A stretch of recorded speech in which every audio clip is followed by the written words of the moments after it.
Atmospheric river may sound like something new, but it's really just another name for the Pineapple Express. This is what we used to call the drenching warm rains that flow from just to the north of Hawaii. It turns out that the Pineapple Express is just one type of atmospheric river.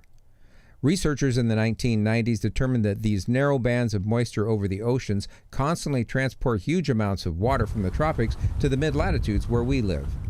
These plumes of water vapor are narrow, usually only several hundred miles wide, but thousands of miles long, resembling a river in the sky.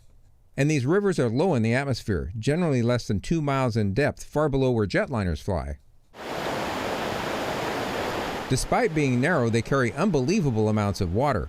The largest atmospheric rivers may carry the equivalent of 2 Amazon rivers, almost 10 trillion gallons of water per day. Most of this water vapor stays in the clouds until it collides with land, like our west coast. Since all this water is low in the atmosphere, it's forced up over the mountains, and in the process, much of that water is dropped on the west-facing slopes. The most destructive atmospheric rivers are those that stall over one area and persist for days.